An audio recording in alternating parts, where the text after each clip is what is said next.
Okay, this video is about a death in the family that has occurred during this Passover or Pesach of 2022.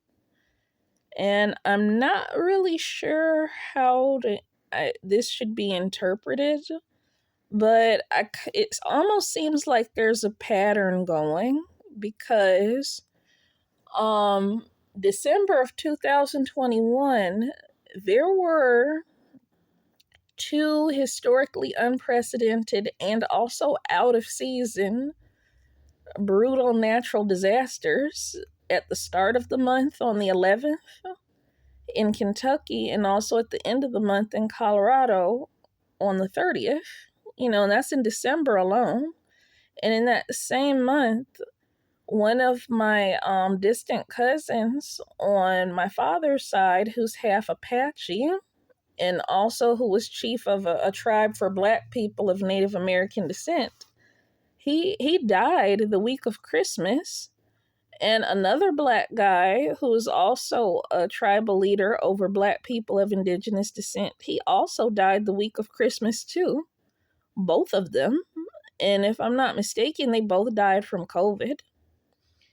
And I think it's nice that everybody gave them an honorable send off and everything. But I kind of looked at it a little different from everybody else because, here we had these blatantly obvious warning shots in the form of out of season and abnormally powerful disasters on the East Coast and the West Coast, the beginning and the end of the month of December. And then on top of that, we have both of these Black Indigenous male leaders both dead also in that month and the same week of Christmas. That kind of makes me say, okay, something's wrong here. Something's wrong, and our people are either not able to see and address what's wrong, or maybe not willing to see and address what's wrong. Because again, I understand that is not solely a problem among colonizers in general, not solely just white colonizers, but I know with people of color, even historically in Israel, that kind of behavior's been a challenge for people in general, is what I'm trying to say. So what I'm thinking about it like, okay, what is it that my people are either not able to see and address about this, or what is it that they're not willing to see and address about these blatantly obvious signs? Okay, now here it is, Passover. Well, and also the distant cousin who grew up in my dad's childhood community who died the week of Christmas with another Black Indian leader. And I don't know if the other guy is half Apache or half whatever. I don't know about him.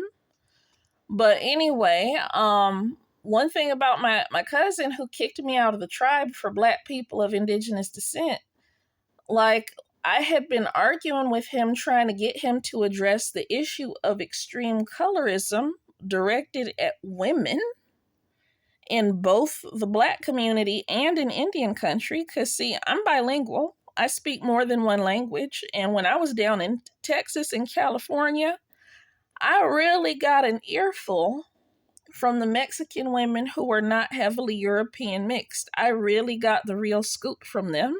And that's something that you're typically not going to see on TV. You're not going to see it on Telemundo. You're not going to see it in any of the Facebook groups for, reservation Indians, nor will you see their testimony in groups for Black people of Indigenous descent. I got to know what's really happening. And it's sad. It's really quite sad, what's happening to Indigenous women who are not heavily European mixed, and also what's happening to Black women. There's no difference between it. And my cousin, before he kicked me out of the tribe, much earlier in 2021, He was digging in his heels, refusing to rock the boat, refusing to sit down with the other men to say, okay, well, clearly we have a problem. How are we going to address this? He didn't do it. And so when he died the week of Christmas, sandwiched in between two out of season, blatantly obvious natural disasters in December, and died with another male leader who might have also been half Indian like him, I thought, okay, well, yes, it's good to honor somebody when they die, but what's the real reason why these two leaders, one of them my own family members, what's the real reason why they both died the week of Christmas between two out of season, blatantly, and historically unmatched disasters in December? I mean, what that is a clear and obvious sign, and nobody who calls themselves a spiritual leader in the community of indigenous Black people, they're not looking into it the same way that a lot of reservation Indians are saying, okay, well, if we call ourselves healers, why are so many of our people dying from COVID in Mestizo land?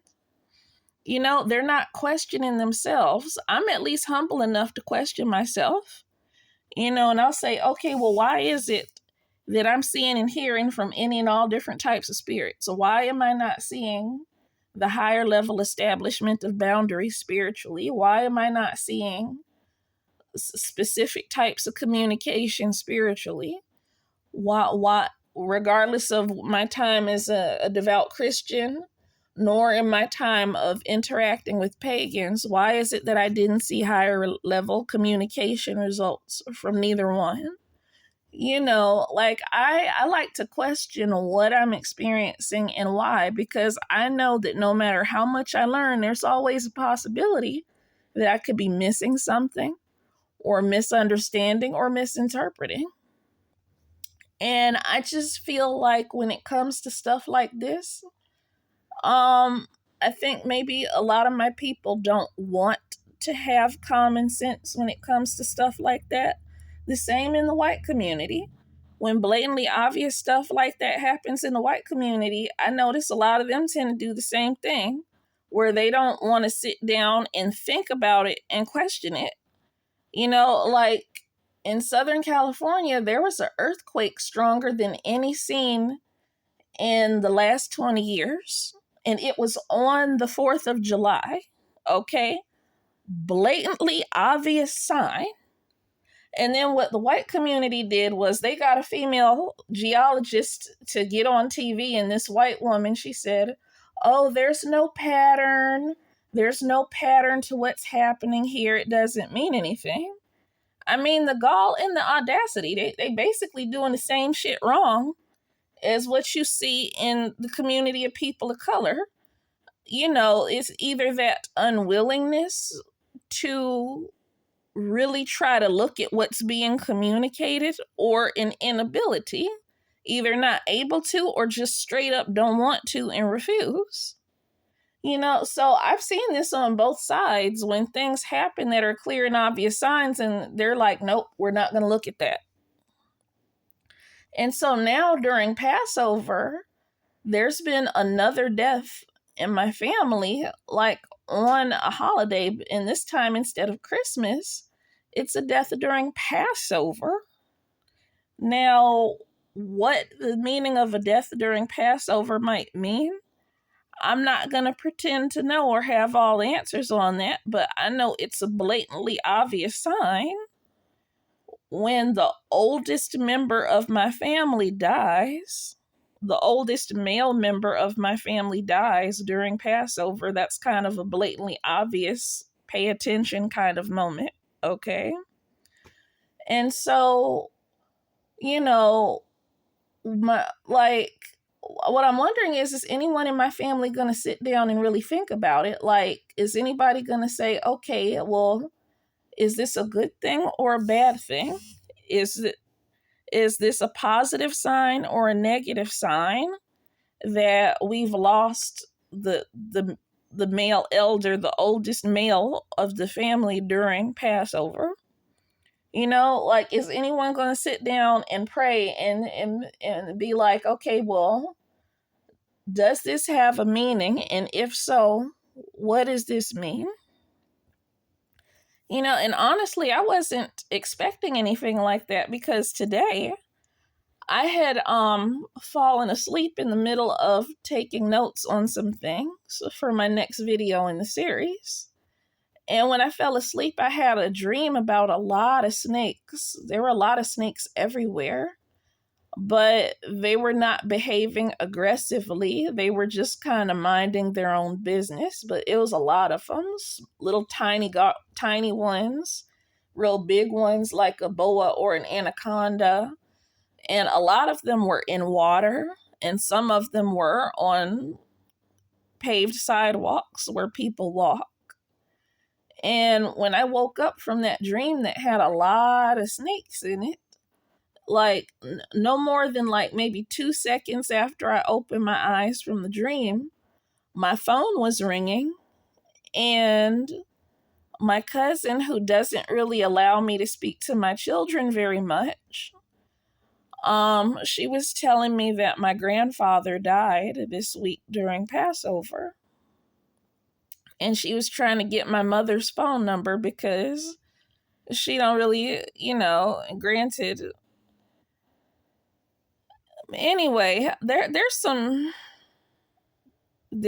spiritual issues at work behind certain problems, both with my own people and with other races of people. I'm not gonna get into that right now, but it just really grabbed my attention that no more than 2 seconds after waking up from that dream about being surrounded by all kind of snakes, big and small, and then it's my cousin on the phone who doesn't let me talk to my kids much, and who lies to everyone, including my babies, about me. And she's telling me that granddad's dead. So I'm pretty sure all of this has a meaning because it's happening during Passover. Just like the passing of my cousin, who's a leader, and another leader, male leader, during Christmas. I know the passing of these males during Christmas and Passover. I know it means something. I just don't have the details on what it means, because I'm not some kind of super psychic with a spiritual contract to be knee deep in everybody's business. I don't have that. But I do know, even though I don't have the contract that witches get in order to be deep into people's business, I do know enough to know that this is something to pay attention to, and it obviously means something for these male leaders and male elders from among our people to be dying for Christmas and Passover. Like,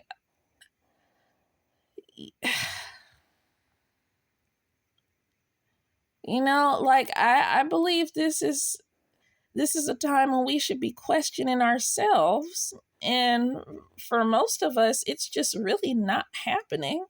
It's like in the book, it's like in the social circles, especially the spiritual communities of colonizers and also non-colonizers, there's like this attitude almost of, I'm an adult and all I care about is getting my way, good or bad.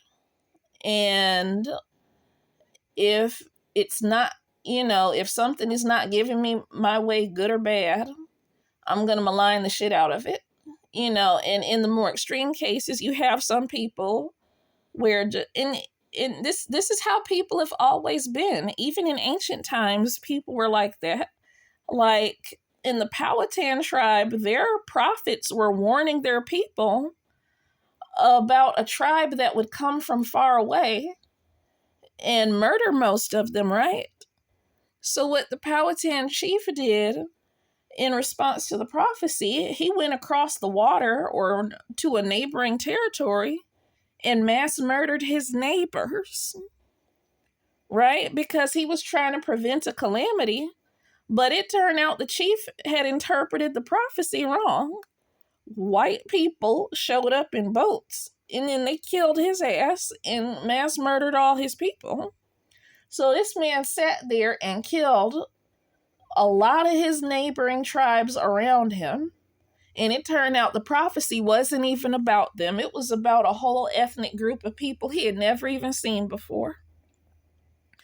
And then you have other cases among Native Americans and Africans both where they have people warning them about invasions or warning them about different types of problems, and they sat there and laughed at it and didn't even listen. It's like in every culture that has always been an issue where people, they kind of laugh at stuff and they don't really sit and think before shit hits the fan. Like, well, what does this sign mean? What does that other sign mean? What's really the real problem going on here? And my grandfather, I honestly don't know what anyone would say at a funeral, because my granddad, he was a drug dealer and a womanizer. But he was the worst kind of womanizer because he's from a bloodline of men who do not go bald in old age and who don't grow thick facial hair. He's a black man, okay? So he's genetically predisposed to where he should be having an easier time of conducting himself in civilized society because he's more hormonally balanced. But he still went and did the same shit wrong that most other men all over the world have always done wrong, because that's what he believes he's supposed to do as a man. He really did not have a biological need to be doing what he was doing. He really didn't, but he still did it anyway. I know enough about biology and genetics to know, and I've never said this to any of my relatives to their faces, because my relatives, they have little or no education in science like most people, okay? I was an advanced chemistry major, and I would learn things from, professional scientific magazines and writings and things of that nature. So a lot of stuff I know, they don't know it and they're not going to understand it because they've only studied business, marketing, entrepreneurship, and like my relatives, their area of expertise is the extreme opposite of everything I studied. I studied hard on science in college and also outside the classroom. I studied hard on spiritual, biblical, and also alchemical things, trying to analyze it and get a better understanding. Like my relatives, they don't study spiritual and scientific stuff deeply. They're more about it's only going to be business, finance, entrepreneurship, accounting, stuff of that nature. That's their area of strength and expertise. So if I was to come at them and say, look, out of everybody in this family, I know granddad's the main one who didn't have a need to be doing what he was doing genetically.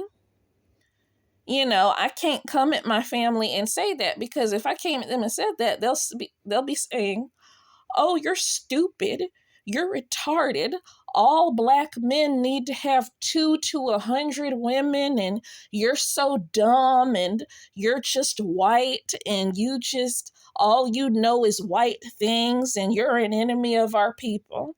That's the response I would have got if I had came at my relatives saying, look, I know genetics. This shit this man's doing, he really don't need to be doing it. He's just doing it just to be like everybody else. And in the Bible, you see the black men of Israel doing the same thing, where God tells them, I don't want you learning the ways of other nations. And then what the black men of Israel do? They learned the ways of other nations. They married massive amounts of women from other cultures. And they sat there and they slaughtered entire towns and cities and kept those people's money and kept only their female children who had not yet hit puberty and killed everybody else. Why? Because they wanted to be like the pagan kings and the pagan warlords who was doing the same shit.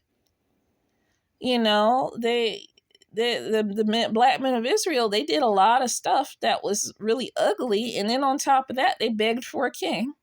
Why? Because they need a warlord and they didn't want to be ruled by divine judges. So there, the book of 1 Samuel chapter 8, they lose their access to the higher level miracles for protection and freedom. Why? Because they don't want God ruling them through divine judges. They want a king.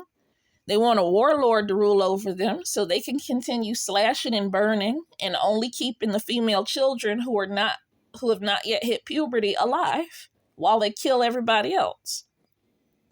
Doing what all these other kings of other races have done and actually is still doing today.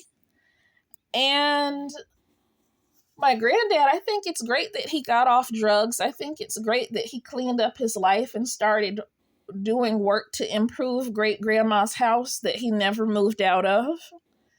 Because he never left home. I remember the day great grandma died when I was 12 years old. He said, well, I guess I'm really going to have to grow up now. And I'm like, what do you mean you're going to have to grow up now? You're a grandfather. You're an old man. You're an elder. And you mean you're going to have to grow up now because great grandma died? And I was only 12 years old, but I knew something is not right about that. And whatever was with me seeing something not right about that, I'm pretty sure that it had nothing to do with being white or white worshiping. Like, wrong is wrong. And even as a child, I knew that was wrong for a male elder to be saying that he's got to grow up now because his mother's dead and he's like in his 60s. Like my granddad, when he married my grandmother, he didn't even stay married to her for very long because he just wanted to run back to move into his mother's house and sling dick up and down the road, having sex with his wives of his friends behind their backs. Like one male friend, he actually got that dude's wife pregnant and she begged him not to tell because her husband would have divorced her if he knew that the baby was my granddad's child. So my mom has a sister somewhere. And she doesn't even know who her sister is. That means me and my brothers, we have first cousins running around in this world. And we don't even know who the fuck these people are. And you'd be surprised how easy it can be to lay up in bed or marry a family member when you don't even know who they are because somebody ran around town doing some shit. And wanted to keep it quiet because they didn't want their husband, didn't want their wife to leave them, or they didn't want to end up on child support. I just, like I said, there's just something wrong with that. Like a grown man, he, like and he had work skills. He wasn't stupid. He was a very talented electrician. My granddad wasn't stupid. Like, I know how hard it can be to live among people who don't want you to have anything and who don't care if you're being responsible, who don't care if you're not overpopulating intentionally like some of them are. I know how hard that can be, regardless of the color of the people who don't want you to have nothing. With my people, we don't outnumber anybody in this country, but our men help to spread that lie because they're horny. We don't outnumber nobody here. And I know how tough it can be when you're educated, you have skills, you have a good work ethic, but you dealing with people of whatever race, whatever color, and they don't want you to have nothing. I know what that is. But at the same time, though, for him to move back in with grandma after being married only a short time and then to never, ever leave, still living in her house now. Spent his whole life in his mom's house and never left, even though he's smart and got excellent work skills as an electrician. Like, he didn't try. He just stayed latched on to the same friends, the same social circles, the same house. and didn't go nowhere. You know, like, I've always known that something is very wrong with that. Something is very wrong with that. He ain't trying to do no kind of, you know, and I know genetically, I know enough about genetics to know that all the womanizing he did and all the physical abuse that he did to grandma when he was married to her, because she was a young girl who didn't know any better. Like, she was only 15 when she married him, and he was 30. And again, he did that because he was physically abusive. With grandma only being 15 years old, sorry, no, he wasn't 30. He was in his 20s, my bad, if I'm not mistaken. But with him marrying a little girl, it's because he was physically abusive, and she didn't hardly know anything. She didn't really see him for what he was. And she was easier to abuse emotionally and to hit on and to control because she was a child. She didn't know nothing. You know, she hadn't even graduated from high school either. She didn't even have a full high school education. All she knew was reading, writing, and basic math because she was a child. And I'm aware of the fact that he was abusing grandma. I just never said anything about it. And even when I was 12 and he was saying, "Oh, I got to grow up now because great grandma died," and he never moved out of her house and he was in his 60s, I never spoke on that either. But I know for all the talent and all the intelligence and all the genetics that this man had that genetically predisposed him to be more hormonally calm and more focused, he could have used that in a more positive way. But he didn't. Instead, he just followed the negative example of the men in the community around him. That's it. He followed their bad example. He did the same shit they were doing, even though he biologically didn't need to. And on top of that was abusing grandma. And I'm like, I know there's something wrong with that. And like, there's just so many things that I just don't speak on with my family because I know that they're not going to understand. I know they're not going to want to hear it. And I know that probability is high that they're going to respond to me with the same level of nastiness that I've gotten from the white community. I know they're going to respond with the same level of nastiness that I've gotten from Black people online who don't want to understand what I'm saying, or they do hear it and they're giving me a nasty attitude because they don't even want to consider it, that they're wrong. You know, like even when it comes to the way my people see Africa, in the African countries that have not had a massive die-off from war and disease, they don't have a big surplus of females. The gender ratios are almost 50-50. And yet they got all this HIV and all this disease going around because you got all these dudes trying to be in and out of bed with all these different women. And a lot of times, these women, they already got a man. They're not desperate. They're not alone and huddled up on another female in fear. No. Most of the time, they got a man. Not unless they're a dried up old woman trying to be alone for some peace. You know, and it's like our people that they think that, you know, they think that if we don't have like excessively hormonal men, they think if we're not breeding with the excessively hormonal men that we'll have very few or no Black people left. And that is just very, very delusional. And I see it as a testament to the narcissism and the negative, toxic example that men like my granddad grew up with.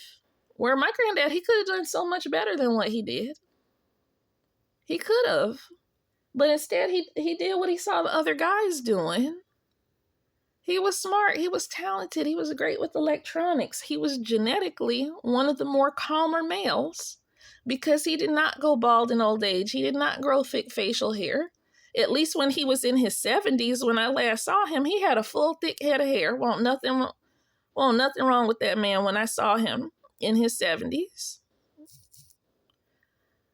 You know, and I just, like, when I pray for my people, even if I go to a river to pray at a river or a mountain or wherever I'm praying, half the time, like, my main focus at this point, on the rare occasions when I do prayers in nature, I'm praying for my people to be delivered out from the grip of the deepest and to be delivered out from the stranglehold of ignorance and delusion and evil. Period. Because you can have a deliverance all you want to, but a miraculous deliverance is worth nothing at all when people are still locked in the grip and the stranglehold of extreme ignorance and delusion. It's worth nothing when they're giving examples to other men that teaches them to be a narcissist, that teaches them to have way too many babies and way too many diseases. You know, it's that level of deliverance is worth nothing when you're teaching a little boy how to be an abuser who beats up his wife, because he really genetically does not need to have 2 to 10 women like you do. But yet you're brainwashing him and telling him that his wife is masculine and that there's something wrong with her because you're not from their tribe, you're not from their ethnic background. Maybe he don't need that like you do, but you got this young man beating the shit out of his wife, getting the wives of his friends pregnant, and, you know, doing a lot of shit he really don't need to be doing because you're trying to brainwash him into thinking he needs to be just like you. And maybe he don't need to be just like you, consuming the land like locusts. You know, I'm glad my granddad cleaned up his life and got off drugs and started using his electronics and home improvement skills in a positive manner. I'm glad he started gardening in his retirement in his 80s. But at the same time, though, I'm looking at all that he could have been and that he wasn't, because he spent his whole life in the grip and the stranglehold of ignorance in a culture that produces a lot of narcissists and deadbeat dads and overpopulators who destroy the environment, just like what the white community is on their way to doing now in America if things don't turn around. See, people, they think the level of starvation that's seen in Africa cannot happen in other places. And it can if they don't turn around now.